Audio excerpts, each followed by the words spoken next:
Hi everyone, hope you're all doing well. Just a really quick one from me today. Let's just talk about this inflation data that's come out, and it is very interesting what's going on there in the market right now. Really quickly, I just want to shout yesterday's video in case you didn't see it. Card Factory, 100% return, absolutely amazing. It was really good to see all the bears, all the people that have been broken by this market, that have got frustrated and haven't really got the mindset and the mentality for the stock market, and have really been affected by this, worst stock market in 14 years. They were really struggling to see, it's actually started to get back to a time where you're able to make money on the stocks, and just bears in general that really struggle to see a successful stock once again. It was interesting. It's going to be exciting when this market turns around and see how they struggle even more with some of the stocks that absolutely run up from this bear market. So shout out if you haven't watched that video yet. But getting back onto the inflation data came in very positive once again. You can see here that from June time we peaked at 9.1, and then we hit an 8.5, 8.3, 8.2.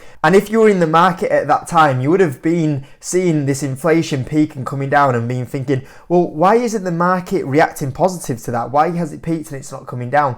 Or the market's not rallying off that? Well, the reason why is because people were nervous that this inflation was not dropping quick enough. We were only coming down slowly, and then we got into October and we actually started to see a big dramatic drop in inflation. And then we actually came in last time from a 7.7 to a 7.1, which was a major drop. The actual consensus was 7.3 and it came in at 7.1. And that's when we start to see a bit more optimism start to build in the market. Everyone's like, okay, it's starting to really come down. And then when we got into December time, or just recently today, we had a inflation coming at 6.5 and the consensus was 6.5. So there was no shock in today's inflation. It's what was expected. But what was the most impressive thing is the massive reduction in inflation. This is a massive descent that we've gone from 9.1 to 6.5. And the consensus at the moment was inflation to get to under 4% by the end of the year. But you could see the rapid pace that we're going at is very quickly going towards that. Now, obviously, it should slow down going forward and we shouldn't see such a rapid decline.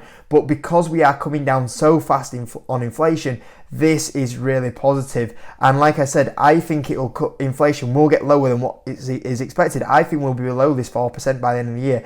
And it is very positive at the moment to see this coming down. Now, when you look at the markets, you would have thought, okay, inflation's peaked, inflation is coming down, it's coming down rapid. Why is the market, when you look at the market today, 0.1% down? It's basically flat. Why is the S&P really not reacting to this news? Why is it not reacting to this really positive news in inflation today? Same when you look at the Nasdaq, 0.28. They're flat. Everyone's looking at these markets going, what's kind of going on here? Well, the reason why is because when you look at this year so far, what have we had so far this year? The S&P is nearly up 4% this year. Already up 4%. If it was to go up 4% every month, that would be an unbelievable year. Unbelievable returns. And way ahead of what I was expecting. I was expecting the market to return 15 to 20% this year. So obviously that's nearly a good quarter of the way there. But obviously the S&P can't keep up this pace that it's been on. But we look at the market, it's had a significant bounce. I'm sure most of you guys have seen some individual stocks you own. A lot of them are having major bounces. I think my portfolio is up over 14% this year, and it's really doing well so far in the only 2 weeks that we've had. So when you look at the market, you can see there's already a lot of positivity in that market, in the S&P 500. It's the same as if you look into the Nasdaq. The Nasdaq's up nearly 4.6%. It's an unbelievable start to the year. We're doing absolutely fantastic. And you look to the average return of the S&P 500. What's the average return of the S&P 500 every year? 9-10% a year. So we're nearly kind of getting towards the average, half of the average return in the S&P 500. That's how good of a start we've had. So you look at what's happening in the stocks at the moment and the rally that we've been on.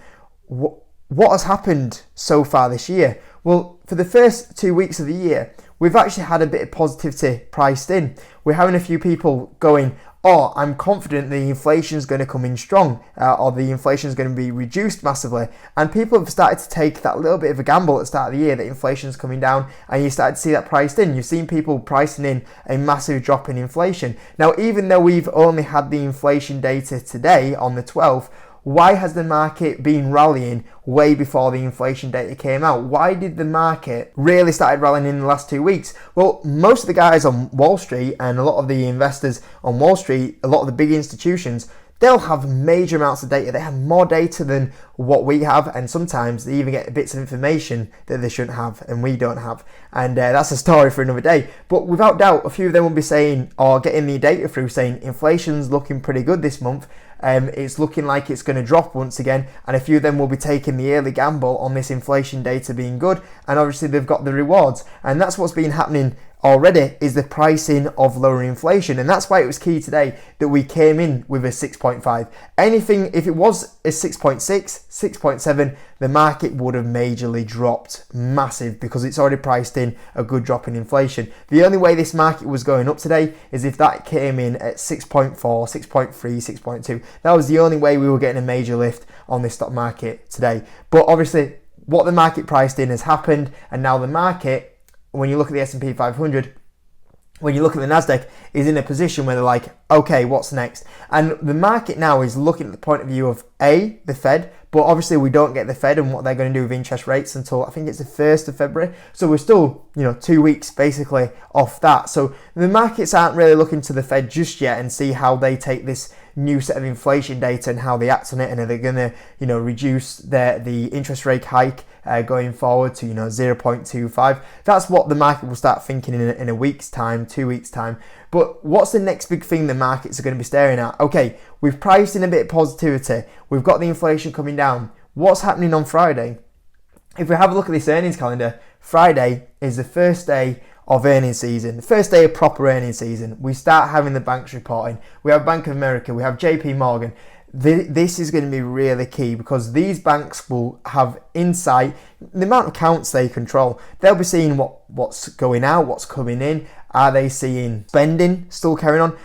It's really key. The market is just sitting back now and waiting to Friday. They're waiting to Friday and seeing what these are saying and getting the data from them. And then the market will react off these guys. And if earnings come in strong, if what the commentary on these banks are saying is strong, then the market will go, okay, it looks like we're having earnings hold up and we have inflation data being good. We're going to keep going here. If these earnings and these banks come in and say, we're starting to see a bit of weakness out there, then you'll see the market get a little bit nervous here. So this is key. We're waiting to see the banks on Friday. And then what do we have after the banks before we get to the 1st of February, which is here, when we're going to get the Fed speaking on their interest rate hike? Well, we've got 2 weeks. In them 2 weeks, what happens? We majorly enter earnings season. You only have to look at some of the companies that are going to be reporting earnings, and there's loads missing off this list. It's a bit of an old calendar actually, but it's from about a week, 2 weeks ago. So there's a lot more confirmed in this time frame. But you have the likes of Tesla, for example, that are reporting earnings. I think Netflix, you got Starbucks, I believe, will be in this time frame. You got the likes of Microsoft, you got the likes of Apple that are reporting earnings. So in these 2 weeks here, Wall Street and investors are now waiting on earnings. They're waiting to see, is there the contraction in earnings going on? And that will be the next decision for the market. Are earnings still holding up okay, or are they starting to show weakness and deterioration? And that's what potentially will move the market. And then we'll get on to when the Fed do speak on this week here, on when it is the 1st of February. So that's where we're at the moment. Inflation looks good. The market, though, is on hold, waiting for some more earnings data from companies at the moment. But from zooming out of a day-to-day picture, a little bit more of an active trading kind of picture, if we focus on what I'm focused on, and the main thing, the long-term picture, the long-term investing picture, what's we're seeing right now? We're seeing optimism.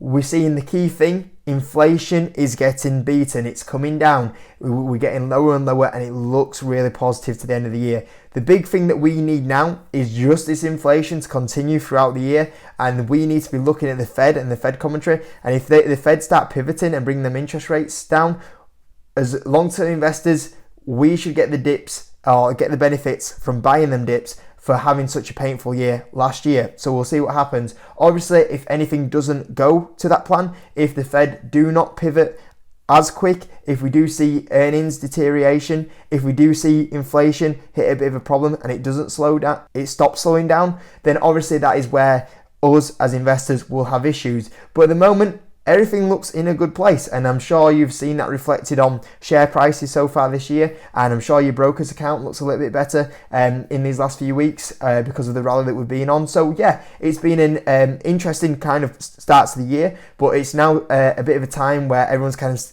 stepping back a little bit and now waiting for the next key parts of the data before making a decision on, does this kind of continue, or do we have a little bit of a break, or maybe even a bit of a cool down here. So yeah, that's where we're at with the inflation data and everything that's going on in the market, guys. Hope you enjoyed this little quick recap. Sorry there wasn't anything explosive to talk about, because obviously the share price has hardly moved off it, but that's where we're at with the information at the moment. So smash that like button if you're new around here, subscribe, and I'll catch you in a bit.